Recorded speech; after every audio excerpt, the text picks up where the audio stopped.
Sorry about that. Good afternoon, everybody. Thank you all for joining us today.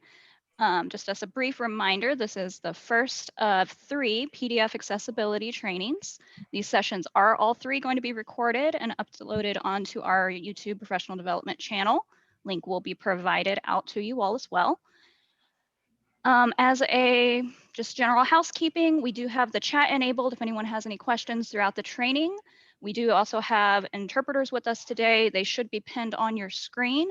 Please feel free to send me a message through the chat if you have any difficulty with that. And with all of that said, I'm going to go ahead and turn it over to Shawn Jordison. Perfect. Thank you for that. Hello, everyone. Nice to meet you.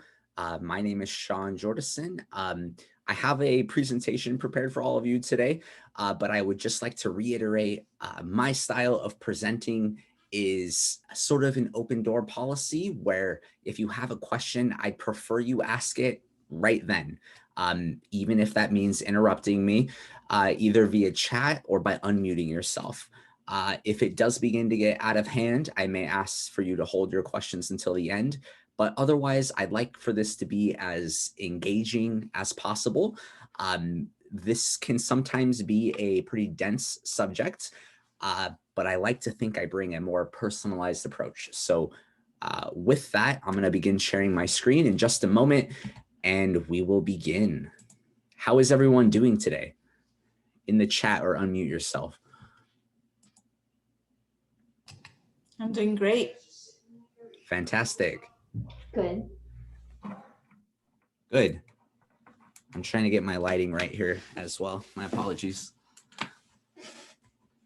We have some weird sun in Southern California today. Okay, 1 second here.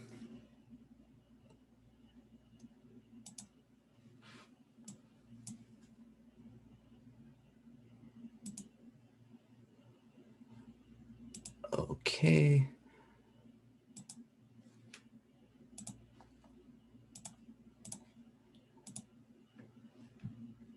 All right.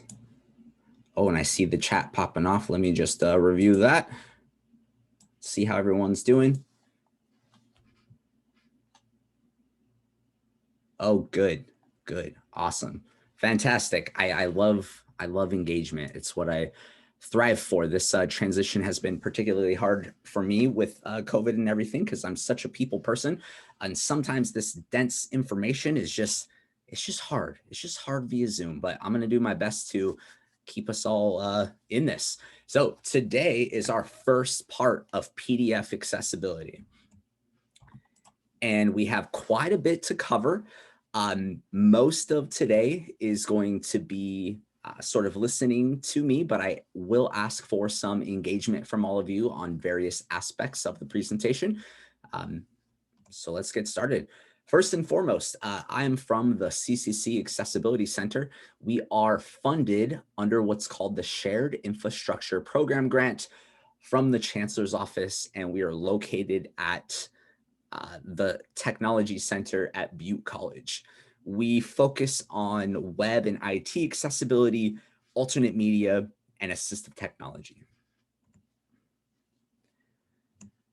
A little about me. This is my favorite slide. I've been in the field for over 10 years now. I have a master's degree in assistive technology and human services, just about finished with my doctorate in educational technology and leadership. And I'm excited to bring my knowledge to all of you. My email is also there. I'm not entirely sure if I'm supposed to include that or not. I kind of get in trouble for giving out my email too much, but write it down quick. It's sJordison@ccctechcenter.org. If you have questions about today's presentation or follow up or just kind of want some help with questions, I will either answer your question directly or I will provide you some valuable resources. Thank you, Susie, for throwing that in the chat. All right, we got our first pop quiz. So creating a PDF from a MS Word document automatically creates an accessible PDF. In the chat, what do you guys think? Is this true or false? You guys are correct. I guess I can just go home. You guys got this. Just kidding.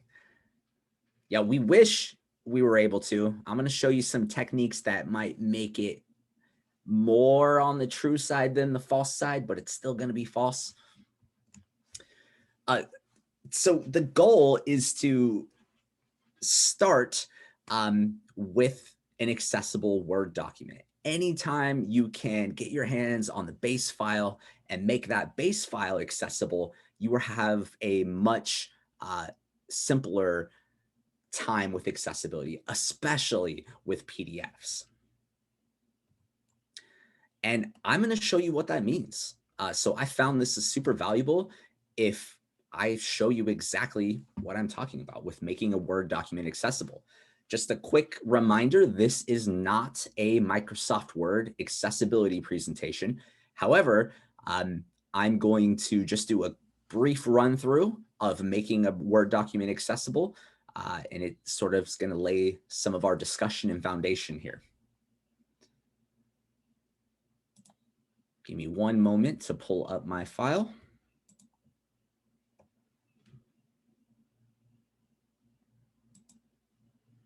And of course, I don't have the right one. Give me one moment here.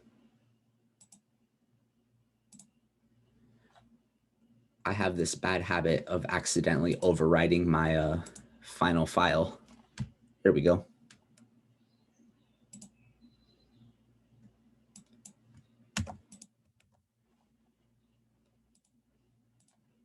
Apologies, one moment.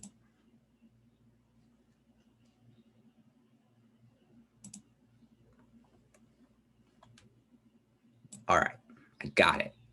It only took 10 minutes, but I got it. Maximize my window space. All right, so without spending too much time on what I'm doing here, I'm gonna just remediate this document and yeah, let's see what we can do. So one of the workflows we've set up at the Accessibility Center, it revolves around the list principles. And those list principles, it's an acronym to help us remember all of the elements we need to look for when making a Word document accessible.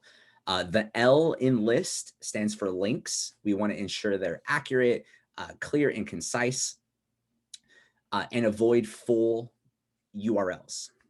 The I stands for images. We want to ensure all of our images have clear, concise, alternate text, and we avoid using image of or picture of in our description unless it holds emphasis or value in any way. The S in our list acronym stands for structure, which includes two items, headings and list elements. Our document needs to have headings, and we need to have any list elements properly formatted using what's called the rich content editor. And then finally, T stands for our tables.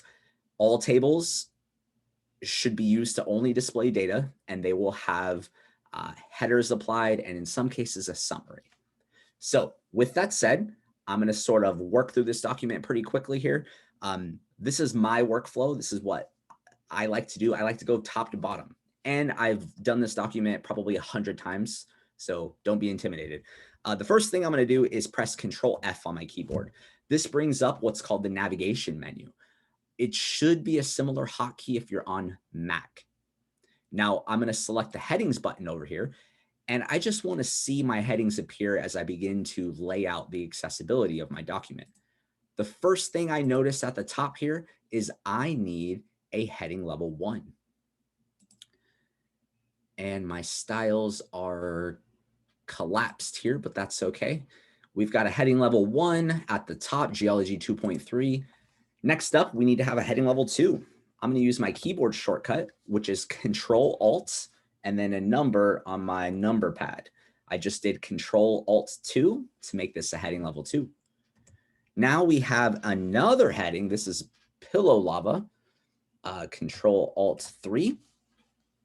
By the way, if you see my head moving back and forth, it's because I have a camera in front of my face and my screen's behind it. So I hope it's not too distracting.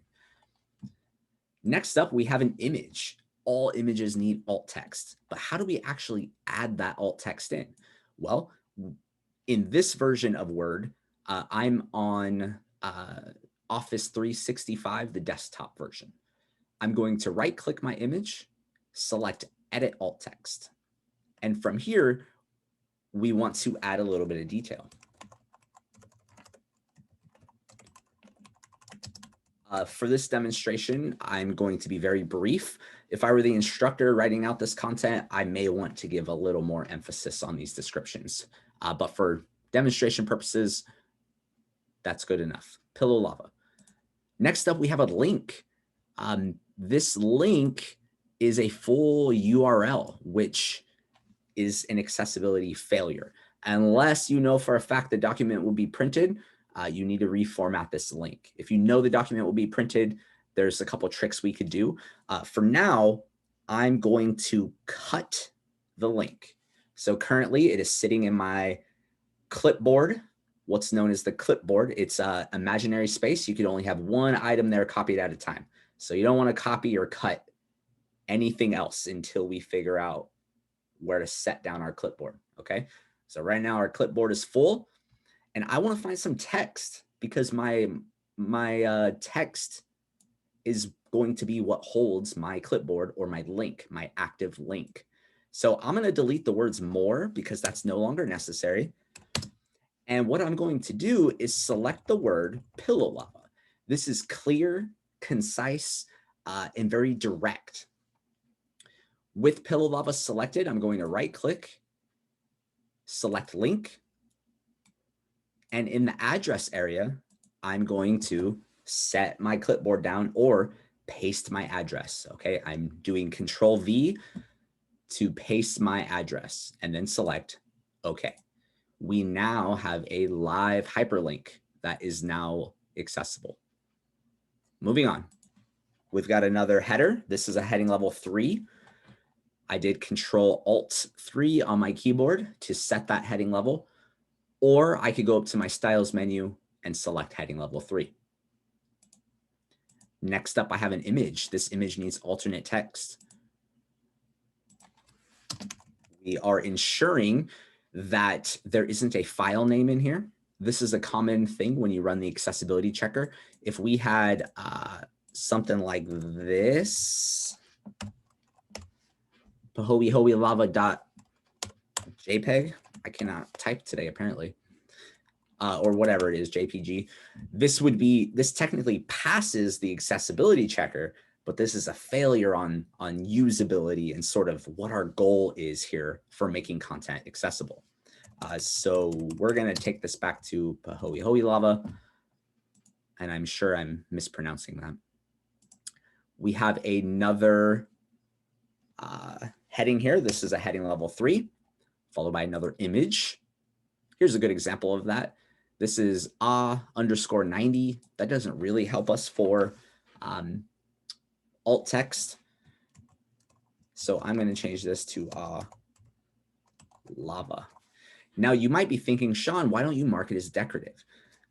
Here's the thing. Because we are going to take this document to PDF, this will sometimes give me an error in Acrobat. And I don't want to deal with errors in Acrobat. So I give descriptions in here. Personally, this is just my personal thoughts.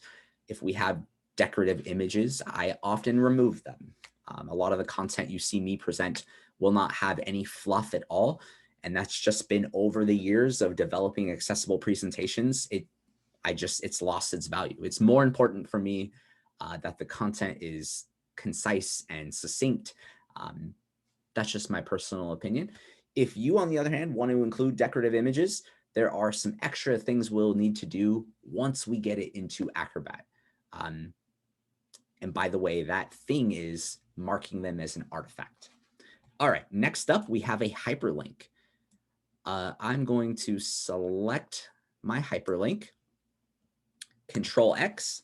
It's now on my clipboard. And I need to find a location for it. Let's follow our schema here. And I'm going to select Lava, right click, link, paste my address in. Moving on, we have table of lava types. This is a header.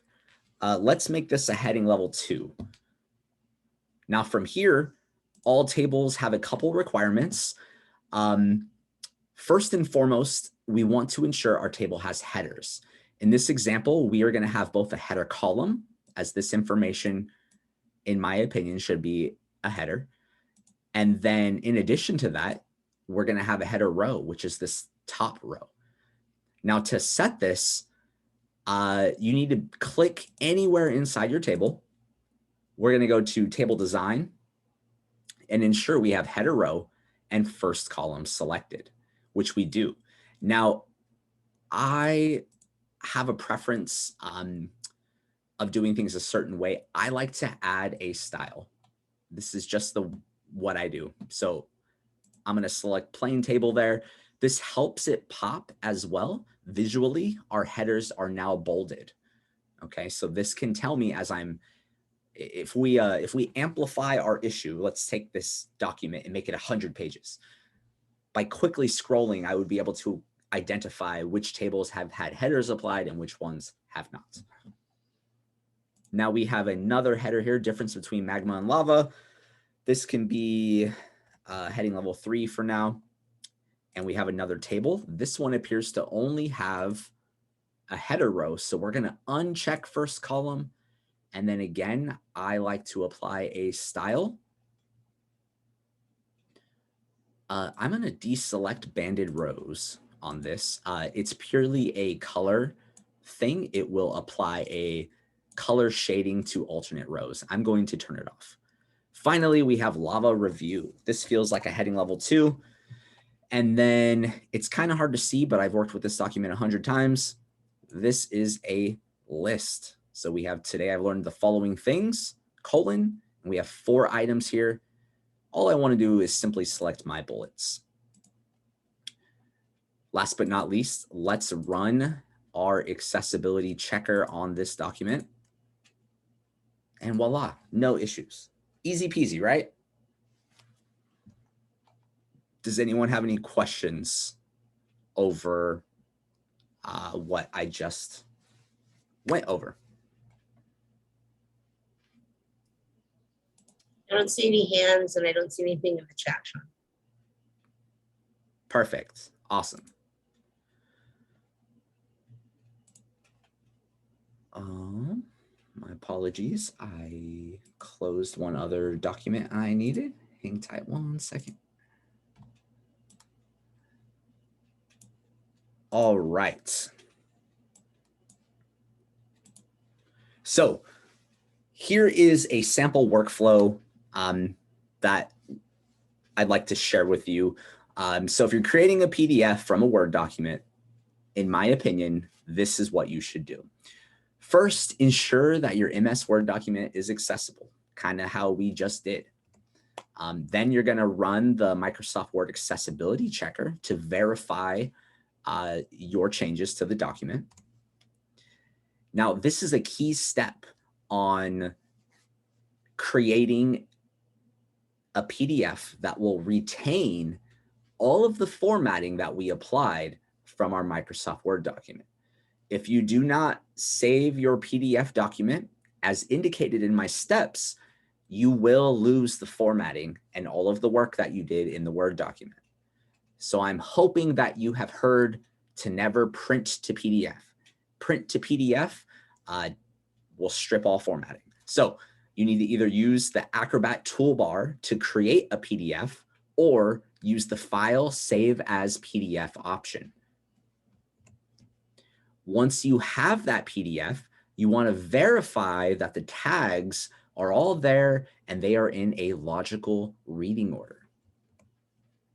Last but not least, you will run the PDF accessibility checker to verify the content and that there are no major mistakes from an accessibility perspective.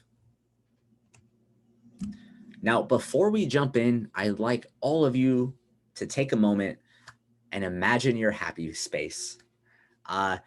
Accessibility authorship was an afterthought. So Adobe made PDFs. They took the internet world by storm, and then they decided to add accessibility features. Or another analogy, they installed elevators in their 100-story building after it was built.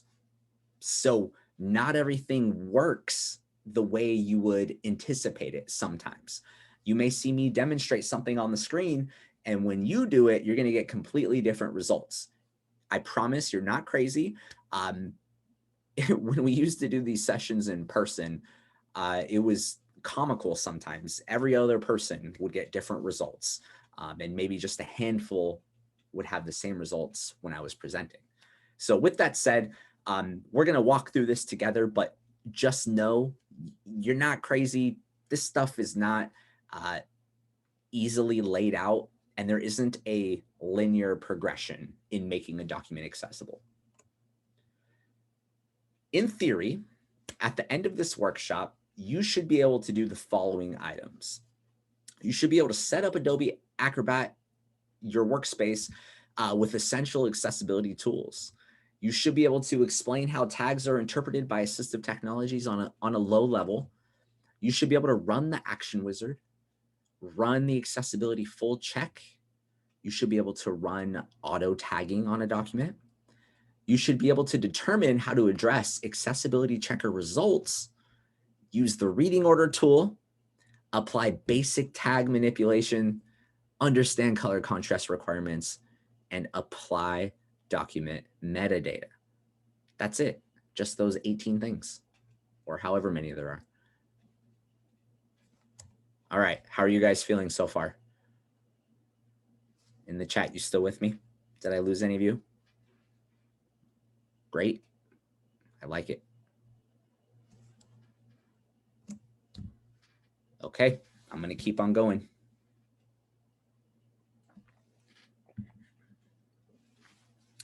So, when is a document considered accessible? This is probably the newest addition to this presentation. I always get many questions on, but how do I know? How do I know? I've included one link on this page. Susie, if you wouldn't mind throwing it in the chat, it is www.section508.gov. This is a comprehensive website created by the government where there are plenty of resources on how to create accessible PDFs. Now, my time today and in our future trainings is to show you what to do. But if you want to know specifically what the government is requesting when we say 508, check out that resource. Here's what my interpretation of it is in plain English, okay? We need to have a tag structure applied. This includes headings, lists, tables, figures, and a handful of other ones. Images need to have appropriate alternate text. Tables should be used for tabular data only. And we need to set our language in the document properties. Finally, you want to ensure you're using appropriate color contrast. Now, this isn't, can you see it okay? There is a specific scale that needs to be adhered to. And I'm going to share with you a free tool that I use on a daily basis to test color contrast. For this presentation and the following presentations that we do together, there's sort of three main paths to get to accessibility. They are the accessibility checker, the make accessible action wizard, and then finally manually tagging. Okay, these are the three paths we're looking at. Now, earlier I had mentioned accessibility was an afterthought, installing the elevator after the building was built. These are just facts, okay? And what I'm going to do, hopefully, is give you a whole bunch of tools. I'm going to increase your toolbox size substantially. Now, the point of this picture is to basically share with you that there are multiple ways to solve any one problem. You can use one tool or another tool. You can go back to the source document and fix in one or two ways. PDF accessibility is not linear. And so you may bounce around in the way that you fix them. It's more important for you to find your own flow and to sort of understand the actual requirements for what you're doing. Why spend time fixing something that doesn't need to be fixed? Okay, you must, here's a pop quiz. So I'm gonna ask for some feedback from all of you. You must always provide an accessible PDF. You cannot provide any other accessible format. True, false, or it depends. In the chat, let me know what you think.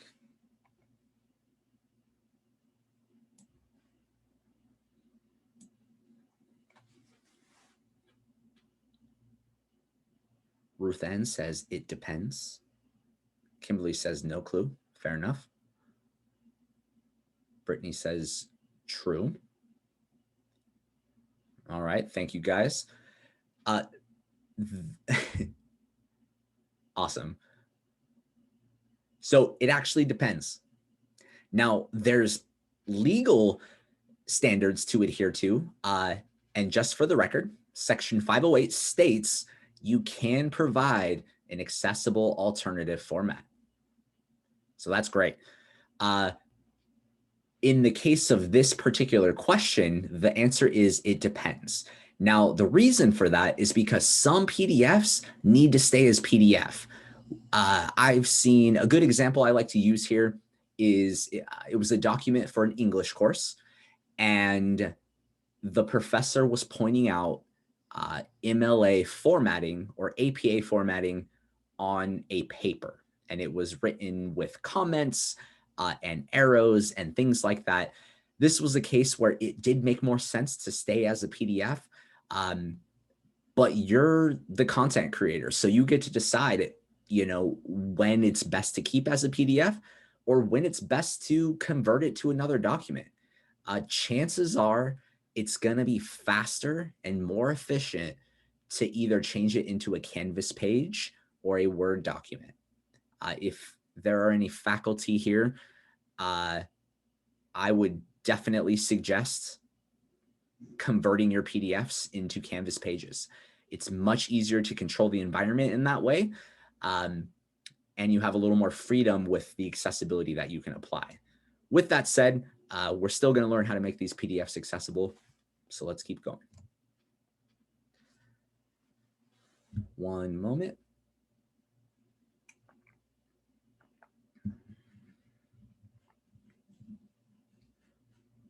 Okay.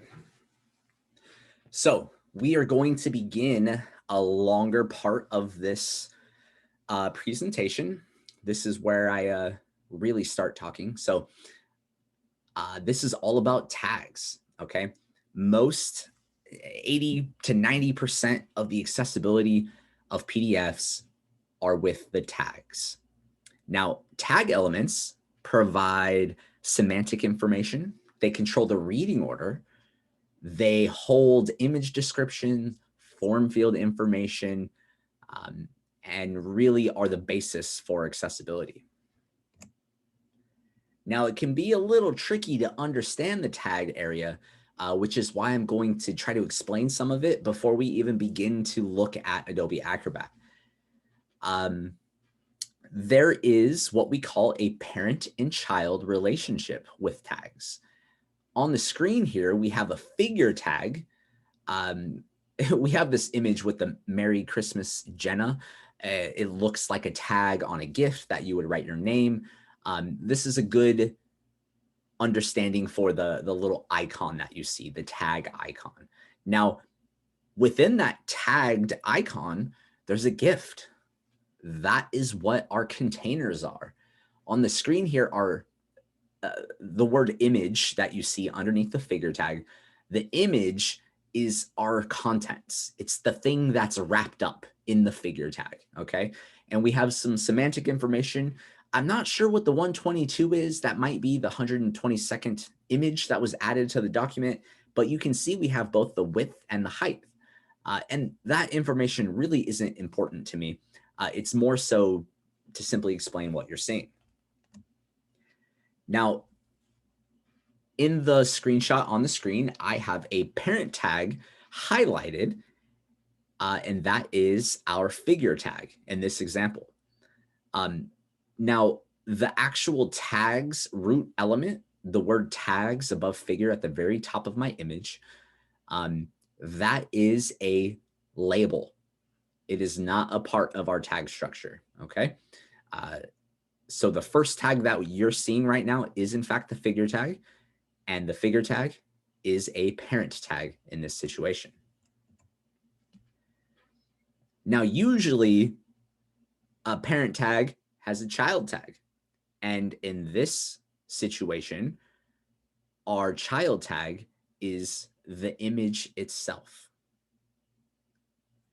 Now, this relationship isn't really the parent-child terminology. What I want you to take away from that is that we have a connection of two items, okay?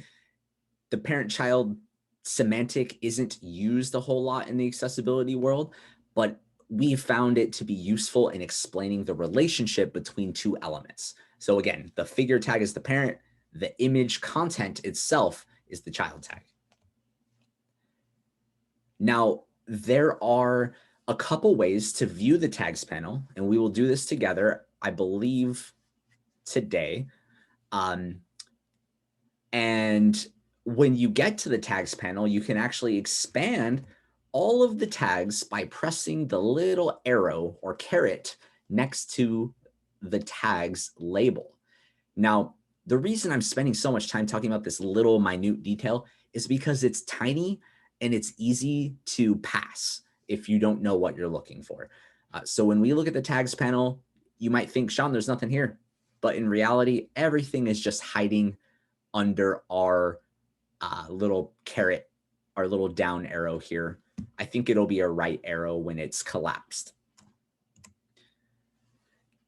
Some additional information to be aware of: Adobe Acrobat will sometimes divide the document into different sections or parts. So in this example, our tag part is purely visual. It has no bearing on the effectiveness of what information is being communicated to assistive technology. This was made for us. It was made for remediators, people looking at the tags panel. It's used as a way to chunk various parts of the content.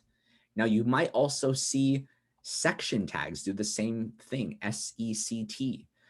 You might also see the word art. Sometimes if you're working in InDesign, the exported files will have many art containers.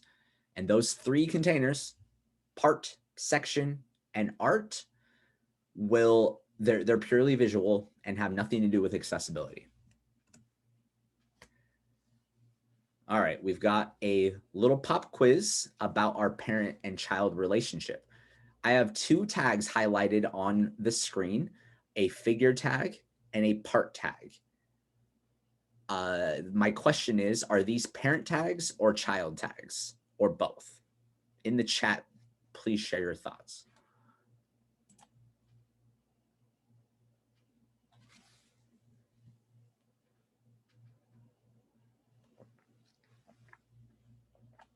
You are all correct. Good job. We have another one. This is a little more intense. I have a highlighted element, first name, OBJR, or object reference.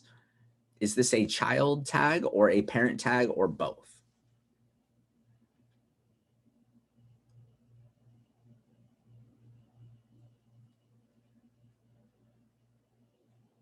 So we got some mixed responses of both child and both. In this example, it is in fact a child tag. Kimberly, you're correct. There is nothing nested underneath this first name object reference that we can see. So it is a child tag. Now, I don't have a slide for this, but the form tag right above it, that would actually be a case where it's both. So it would be the parent tag to the object reference, but it would also be a child tag to our P tag. And one final note, if I were to cut and paste that P tag that you see, the letter P about 3 elements above, all of the content nested inside of it would also move. So what we're looking at here, this is actually a form field. We have first name, that's the text on the page, and then the form itself, which tells the computer, hey, you can type in me. All of that is nested under our parent P tag. Moving on. So now we're going to talk about various tags that can appear. This may feel a little daunting, but I promise this information is valuable, and we will be working with these tags a lot over the next 3 sessions. So it's important for you to understand sort of a baseline level of what these stand for. So if a tag is not properly categorized, it's going to fail, and the content might not be communicated to assistive technology properly. So here, listed on the page, I have the most common tag types. There are others. There's probably about 10 others, but these make up 95% of tags, unless you're working with more complex documents. So we're going to break this down, and we're going to talk about each one of these individually. First up, we have our P tags. Our P tags are basically body text. Usually these are elements that you don't need to set a style for. If you were to open a Microsoft Word document and simply start typing, everything that you typed would be a P tag. Okay, so it's not something you really have to set. I will sometimes set body text, select it and push body text if it's formatted in something else. So I've had documents come across my desk that the whole thing was wrapped in a heading 1 container. So you have to fix those types of things. Next up is our headings. These are indicated directly as you see.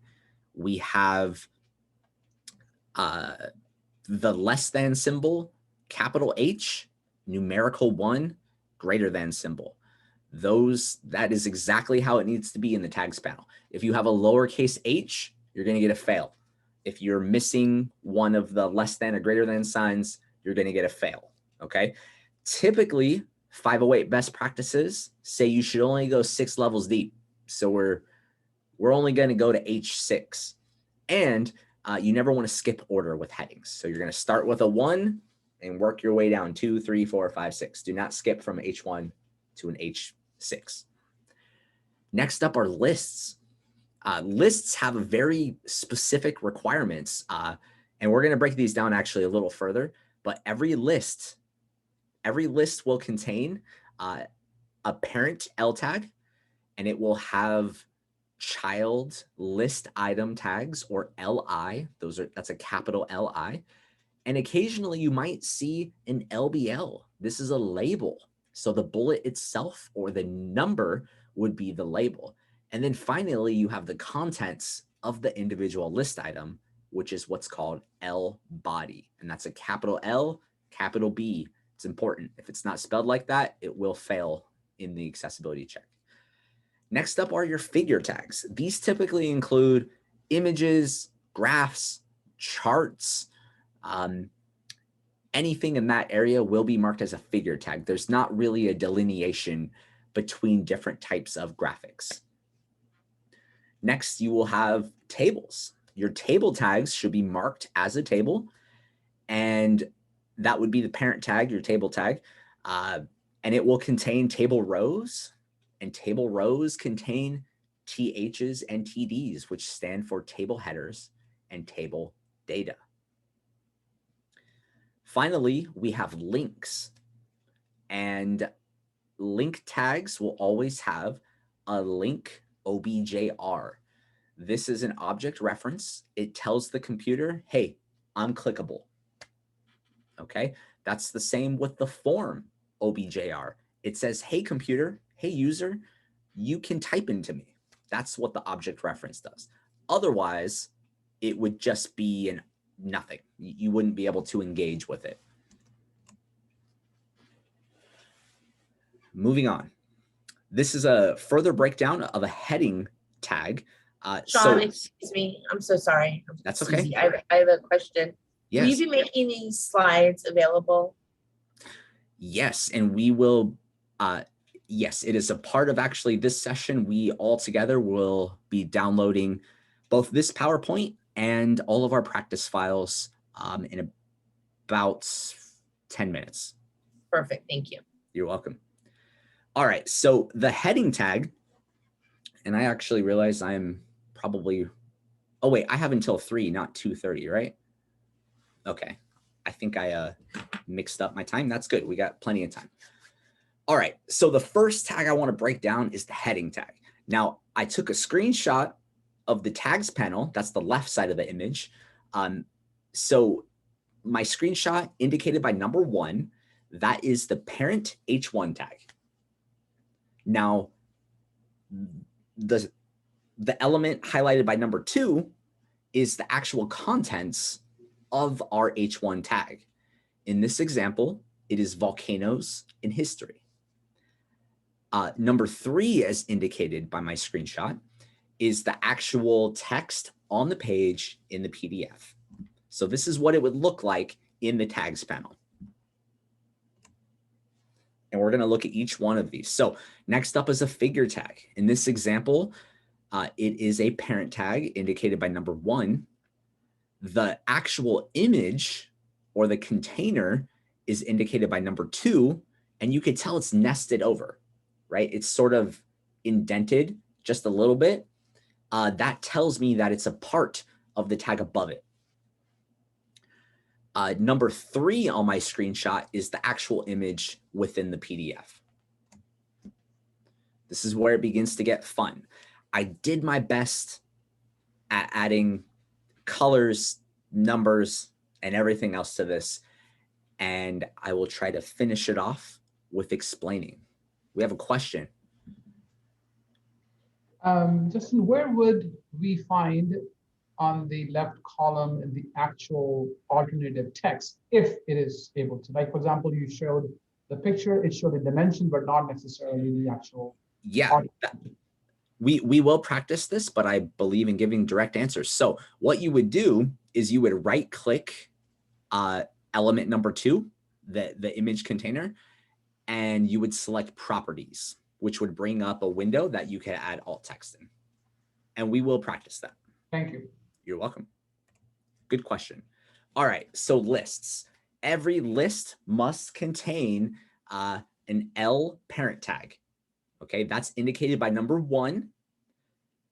And I have also made it red on my screenshot. Okay. Additionally, number 6 on my screenshot, the red box, that contains all of our list elements. Okay. So this particular list has 1, 2, 3, 4, 5, 6 list elements, I believe. Now, every list has list items. There's sort of a way that they chunk this, okay? A list item does not necessarily mean it's all of the content. A list item can have quite a bit of content in it. So in this example, number 2 is our LI.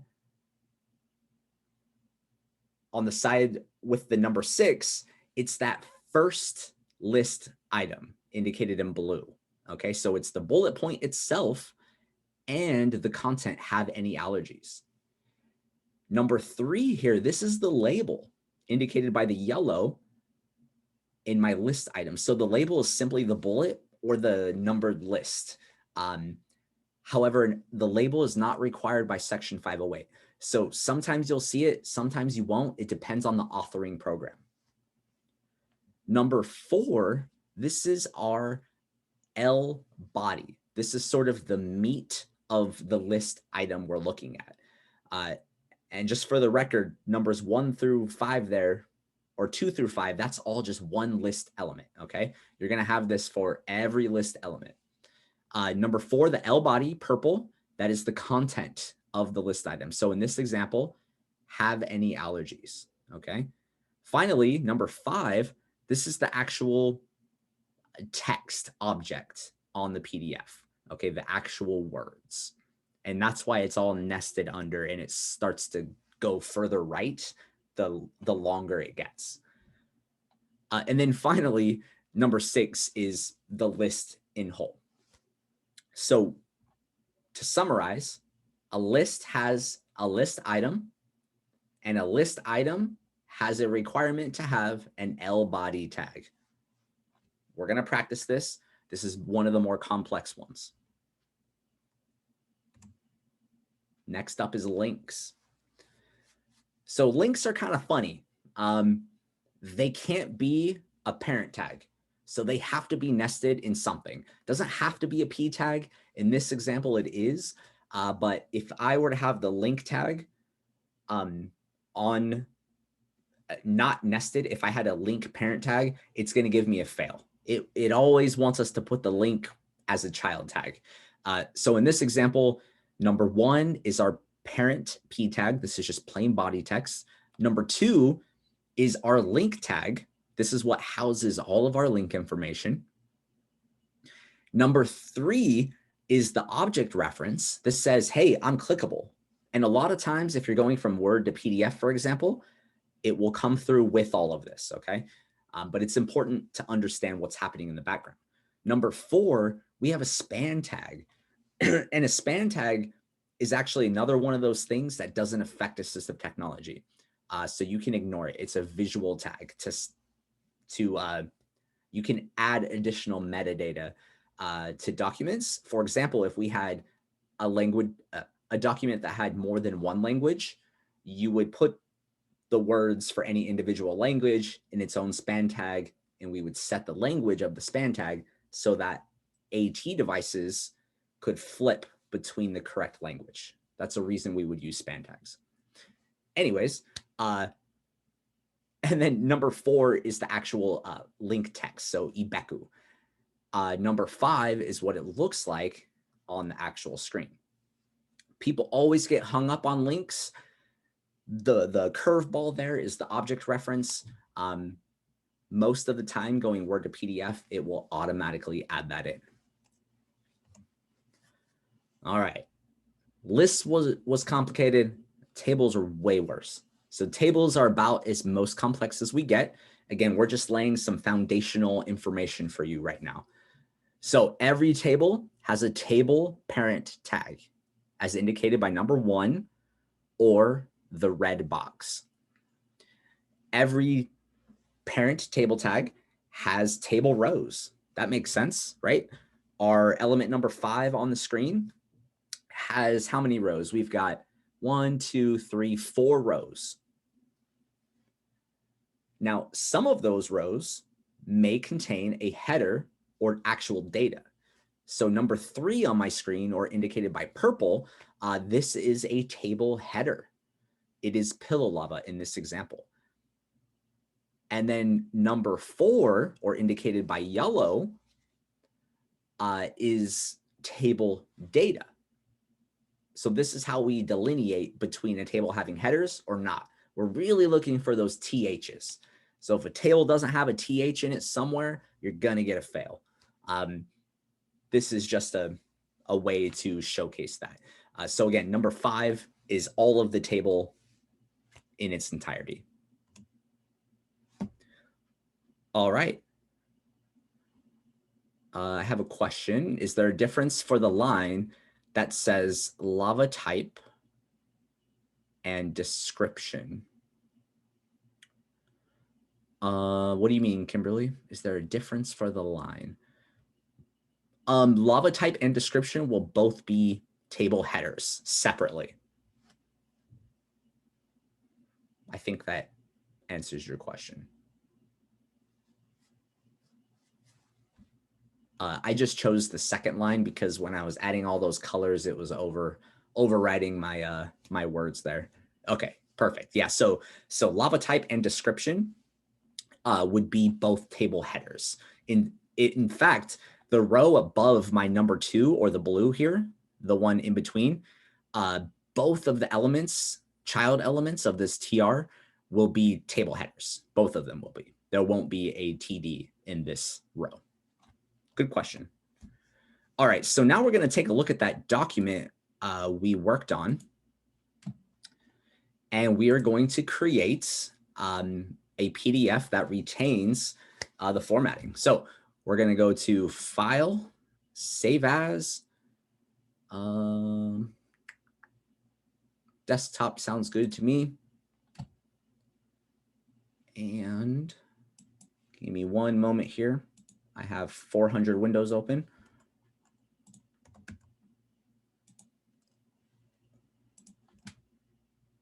All right, where'd you go?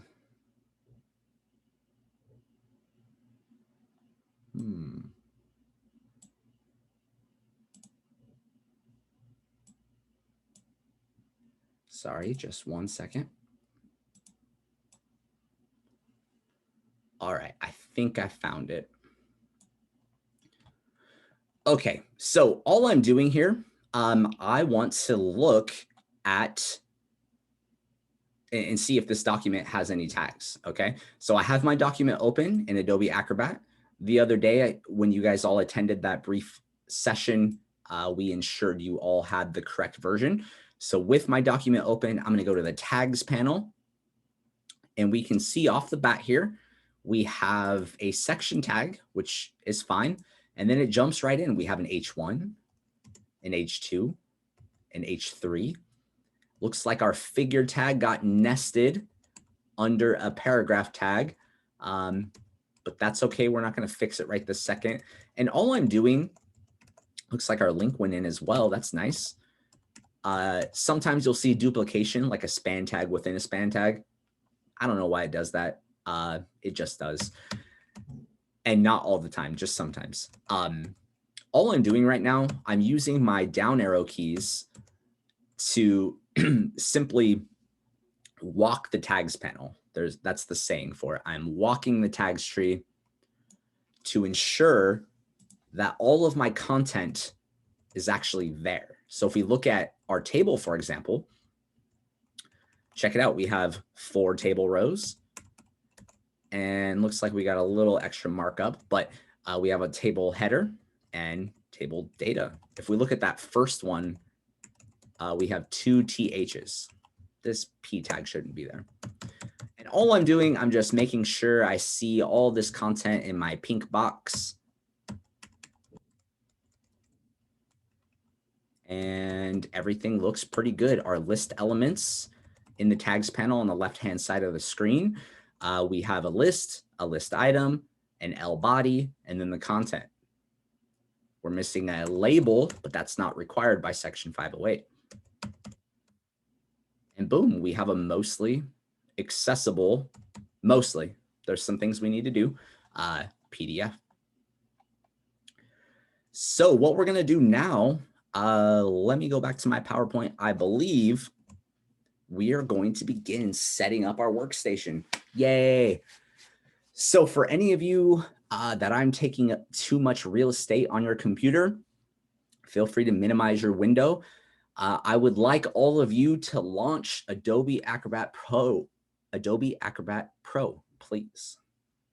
And when you get there, we're gonna add a couple tools to our workstation.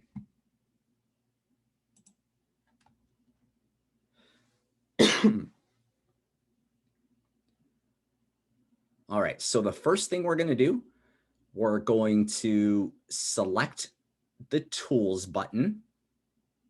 Let me do this live with all of you. So the tools button for me is located at the top, slightly to the right of my screen, on the far left, excuse me. What we're going to do, we're going to scroll down and we're going to find accessibility.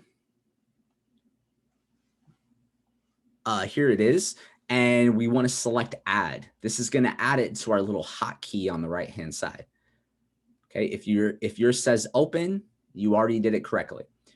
And then you're going to go down to the action wizard and also select add.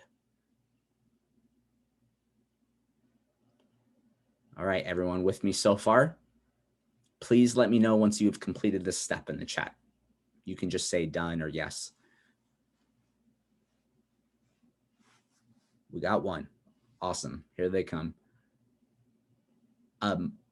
More importantly, is anyone stuck where you're not able to find this area? All right, perfect. You guys are doing great. Next, we want to ensure that we have our tags panel active. That's the next step. So you will need a document open. Kimberly said, no, I can't find my Acrobat. If you go to your start menu in the bottom left corner, you should be able to simply type Acrobat or Adobe, and you should be able to find it that way. If not, can you please reach out to either Susie or was it Meg? Megan. Megan. Yeah, please reach out to Susie or Megan and they will help you find it. So once more, with Adobe Acrobat open, you'll go to Tools and you'll scroll down and you're looking for Accessibility and the Action Wizard. So take a moment there. For the rest of you, we want to ensure that we have the tags panel available. There's a couple tricks to this. I think you need to have a document open, and I'm going to get you some sample documents here in just a moment. But you can right click this little small area on the far left. We're talking, it's very small, quarter inch here.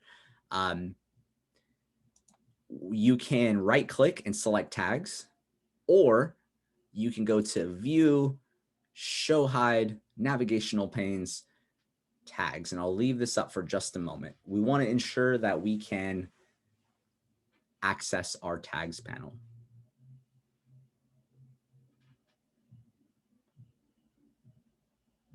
And I'm going to assume we're all good there. All right, so this is slightly different than what I normally do. Give me one moment here.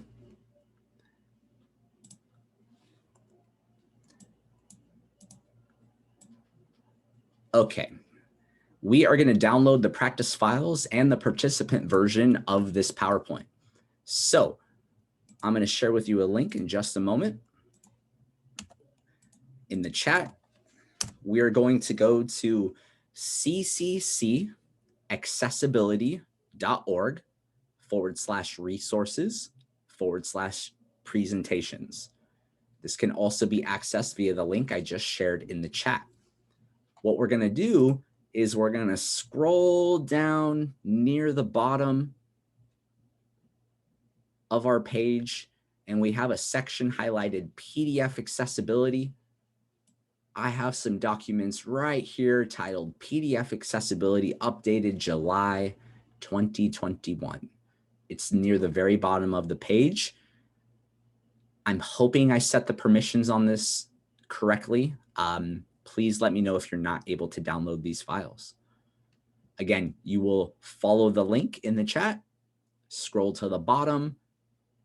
Under the label PDF Accessibility, you're going to download PDF Accessibility. Yes, just the one that says updated July 2021. So it should be several files here. In the top right corner, at least in Chrome, I can select download and it will download those files to my screen here. We're just going to take a moment here to make sure everyone was able to accomplish this step.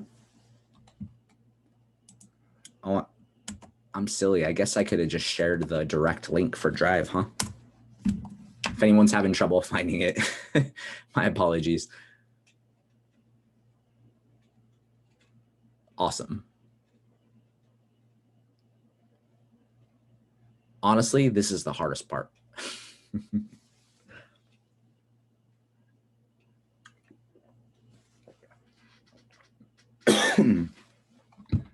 All right, let me take a look at these files too, just to make sure we are in the right spot.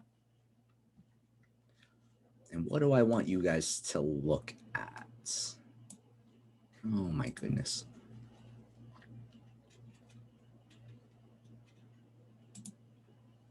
All right, the file I'd like for you to open, it's called Accessible Sample File. This looks a whole lot like the file I just looked at. This is actually a fully accessible Section 508 PDF that I made for all of you. Here's what I want you to do. I want you to just take a moment, ensure you can get in the tags panel, and I'd like for you to walk the tags panel. You can use both your down arrow and your right arrow to expand the tags tree. And I'd like for you to just kind of meander around and take a look. We're going to take about 5 minutes here to do that. You can also take a quick break if you would like. Take a few minutes to walk through this document, get a sip of water, and I'll see you all at about 2:36, so about 4 minutes. I will be here to ensure everyone can get the files. Brittany says, my tag panel doesn't look like that. Well, Brittany, what does your tag panel look like?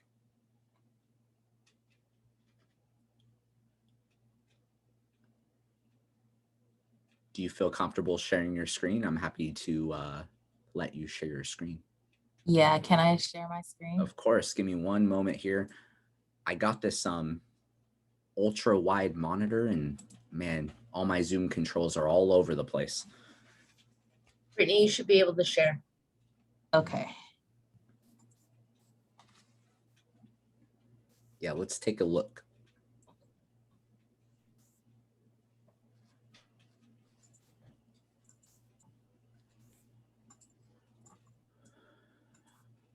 I'm in a training. Perfect. So Yeah, I'll be here. Sorry. that's okay. Trust me, I understand. All right, so here's the thing. You're not in the right spot. So you're looking at bookmarks. If you look down 2 little objects from where you just clicked on the bookmarks tab, you're going to see the tags tab. Oh, okay. There you go. They look very similar, especially if you're new to this. So there you go. That's the tags panel. The one you were looking at was the bookmarks panel. Got it. Makes sense. Thank you. Yeah, no problem. Glad we got that figured out.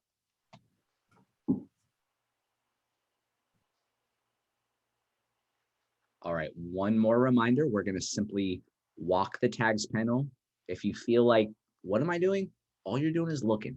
I just want you to familiarize yourself with using the keyboard a little bit, down arrow, right arrow, etc.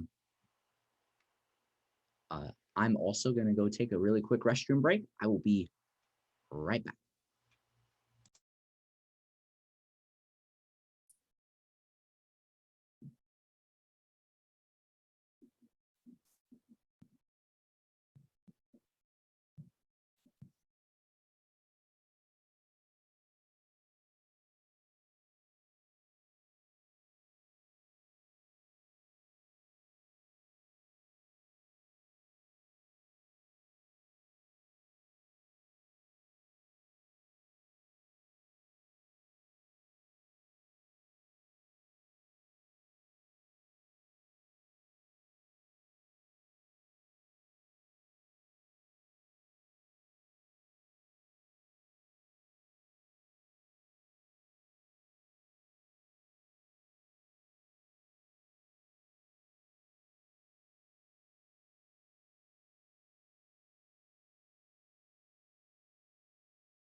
All right.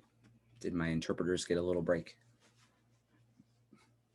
A little bit? Awesome. 20 seconds. All right. How is everyone feeling so far? I know we've covered quite a bit of information. Where's the tags again? Let me show you.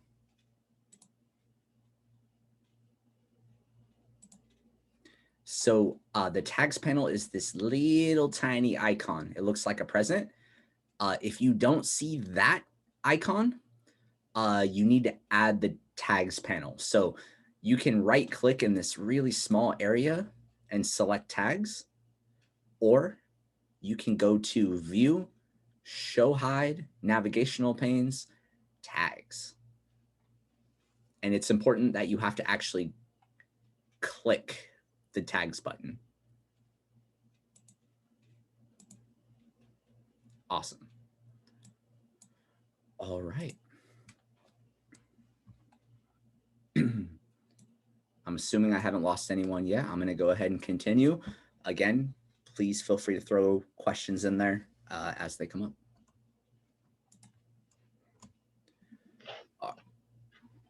Oh, am I hearing someone almost talk? Got a question?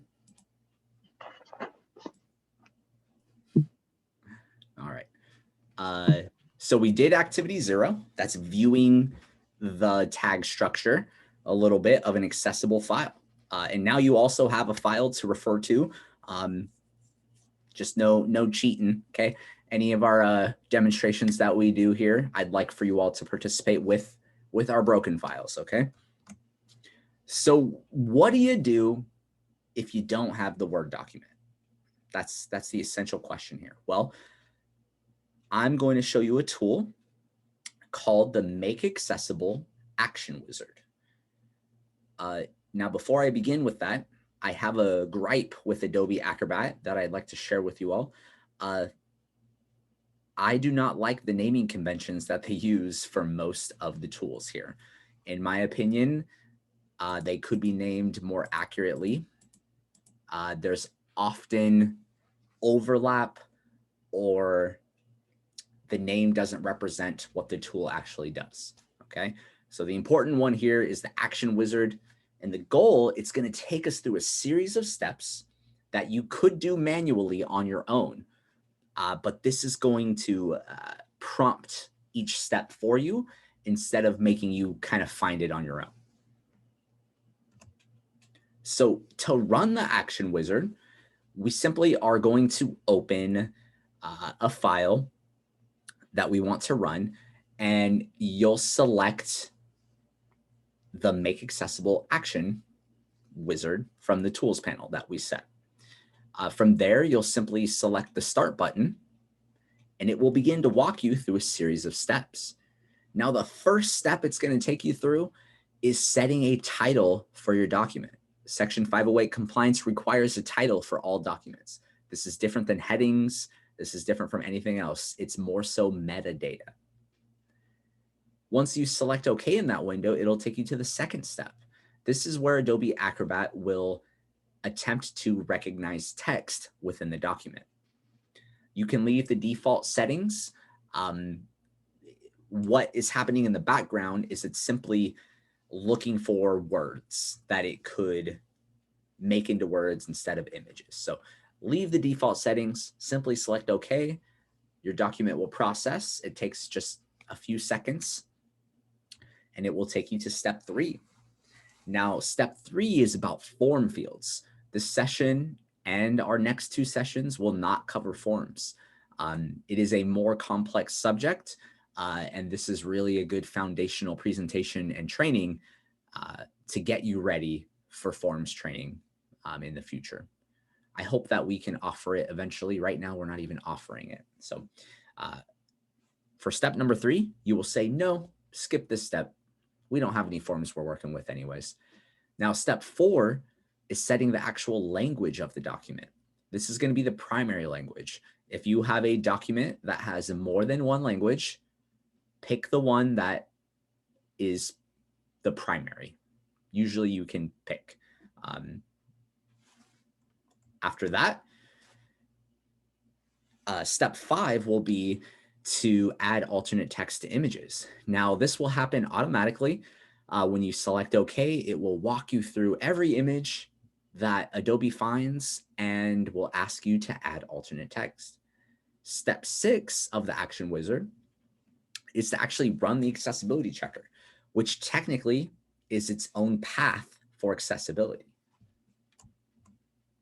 So let's see it in action, shall we? Let me get my documents. One moment, please. All right, and the document that I pulled up is called O3 Volcanoes No Tags, but I'd like for you all just to view for now. When I open my tags panel, I can see that I have no tags available. That's not good, right? Assistive technology is going to have a hard time reading a document with no tags. So let's run this thing through the action wizard. By the way, we're simply pretending we don't have the Word document, okay? I'm giving you a tool in your toolbox, and this is what we have to work with. So I'm going to expand my tools menu here, go down to Action Wizard. Yours may appear somewhere else in this list of tools. You can also search, and I'll select Action Wizard. From here, I will select Make Accessible. Now there's a whole bunch of words over here. None of this really matters. We're going to simply select the Start button. This is sort of like turning the car on. This is what makes it go, so to speak. So we will select Start, and our first option appears. This is our title. We want to have a descriptive title, nothing more, nothing less. So I will say volcanoes for now. You could fill out this other metadata if you'd like. It's not required by Section 508, but I like to add as much as possible. So I would just fill these out.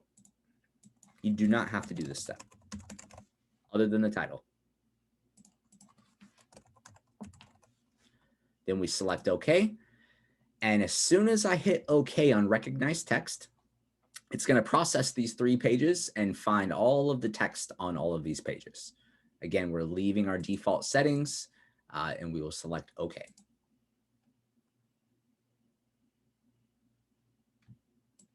And we don't have any form fields, so I'm going to say no, skip this step. Next is setting our reading language. Most likely you'll be working with English, but if you're working with any other language documents, be sure to set this. If you don't see your language there, you need to look up what's called the ISO code of that language. It's a little more advanced technique. We'll just select OK. Now it's going to say, hey, Shawn, where are the images in this document, and do they have alternate text? We're going to select OK, and it's going to say, hey, Shawn, we found one. What do you think about this guy? Does this one need alt text, or should I mark it decorative? Here's the thing. I don't know what has happened, but if I select decorative, I begin a game of whack-a-mole. Okay. This will create an error within Acrobat. It's incredibly infuriating that this option is here. It does not work. Okay. If you want something decorative, you have to mark it as an artifact, which we will do in session 2, I believe. For now, we are simply going to give some alt text. Okay. Now I could do save and close, but I still have another image. It says 1 of 2. So I have to use this little arrow to get to the second image. I will say lava, and then we'll do save and close. Now the final step here is to run the accessibility checker. This is an automated scan. This does not dictate whether or not your document is accessible. It should be used only to verify what you've already applied manually, okay? Just because a document passes this does not mean it is 508 compliant. So there's also this annoying thing where it creates an accessibility report, and it's just going to clutter my computer. Unless you need the accessibility report for some reason, you can deselect that checkbox. We have 31 of 32 in all categories. We're going to select Start Checking. Now what this does, that was the final step of the Action Wizard. Now over here, we have a new little icon. It's this little man with a checkbox. It's called the Accessibility Checker. There's a few things in here. I believe I have an assignment for session 2 going over the Accessibility Checker, but essentially these are the items that it found to be wrong. Anna asked, what might we need the accessibility report for? Well, it doesn't come up too much in academia. In my consultant roles, I've worked with businesses and government organizations that do require an accessibility report for documents, but typically they're not used a whole lot. It just sort of depends on your organization. So that's also why I deselect it. If you want to see one, I'm happy to show you. It really doesn't change a whole lot. Here's one from a different document I was working on. So it's just an HTML document, and these are also something to note. The accessibility checker within Adobe Acrobat, it's not checking against 508. It's also not checking against PDF UA, the WCAG guideline, the Web Content Accessibility Guidelines, WCAG. It's also not checking against HHS standards. It's made up. It's made up by Adobe. That's why we can't rely on it. Now, they try to do some stuff, right? The tags panel, various other content that might hinder an assistive technology experience. But as it stands today in 2021 of July, this report does a whole lot of nothing for 508 compliance. So now you know. Don't get me started because I could talk about that all day. In fact, I derailed myself there enough to not remember what I was talking about. So the accessibility checker. Here's what we're doing. After we run the action wizard, I want to look at the tags panel so we can see our document is broken into parts. And can anyone see an error on these first couple tags? Looks like I have a figure tag with a caption. Does anyone in the chat or unmute yourself see anything wrong? No heading 1. Bingo, that's one thing. When I highlight figure, yeah, you are correct. It seems to have taken our heading 1 and heading 2 and thrown it into a caption of the image. No order. It just jumps to 3. Yeah, good job, you guys. Totally. It's kind of all over the place. But here's what's important. Okay, let me give you some silver lining here. My elements are appearing in the pink box. By the way, in the tags panel, if you right click anywhere, you want to have highlight content selected. I really need to add that to my presentation. That's what the pink box is. All it's doing is it's showing me on the screen what the contents are of that particular tag. Now, the point of what I want to show you here is that all of our content is in here. Now, it's not pretty. Some of it's pretty. This table looks pretty nice.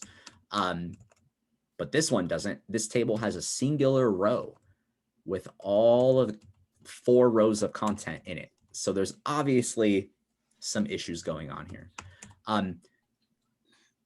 I apparently have been talking a lot this session. I would like for you guys to do this. So I would like for all of you to open up your document titled Sample File Meeting Minutes. This is going to be one of our first activities here. And what we're going to do, oh my goodness, is run the action wizard. Give me just a moment here to get those directions back up. My apologies. These are the items you're going to do. I just put them in the chat. And you're going to do that on this file, O1 sample file meeting minutes. Okay, I'd like for you to open this file, and we're going to take about 5 minutes to run the action wizard on this file. Now to do that, you'll go to the action wizard button, select make accessible, and walk through the steps.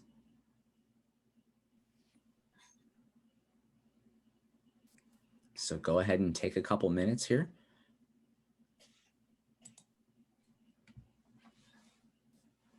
And I'm going to be quiet for a second.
Delia says, heading 1 is tagged as a H4 to begin with. Yeah, that'll happen sometimes. The major goal of the Action Wizard, in my opinion, is to ensure that all of the content ends up in the tags panel. But that's a great, that's a really good find that you saw there.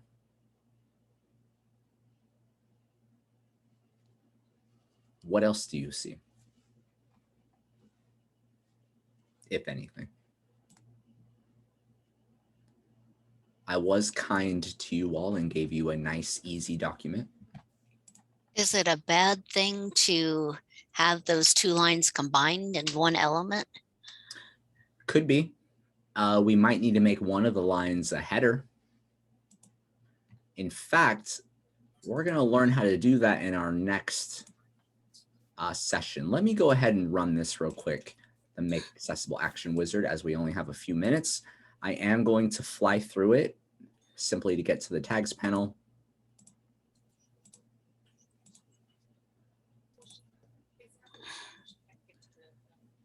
All right. So in this example, it does have the first top 2 lines in one H4 tag. That's okay. Where we don't want it to happen is in these cases. So H4 is obviously not correct, but we're going to be learning how to fix this stuff in the next session. I mainly just want you to get in here and kind of poke around. But this is a fairly easy document to look at. We kind of have some headers, a lot of paragraph text. But all in all, it's the important thing we're looking at is that all of the stuff is in our tags panel. That's the point of the Action Wizard in this particular example.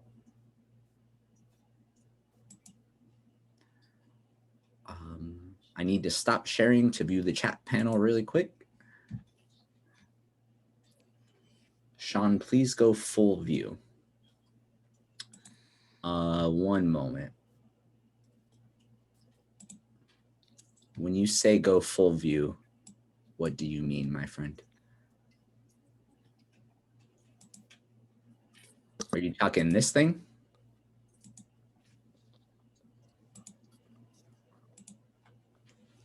Is that Roberto, okay? if you're having problems seeing it, if you have a small screen, you can change your view individually by going to at the very top of the Zoom window, the view options, and change your zoom ratio to get a larger view of what Shawn's showing us.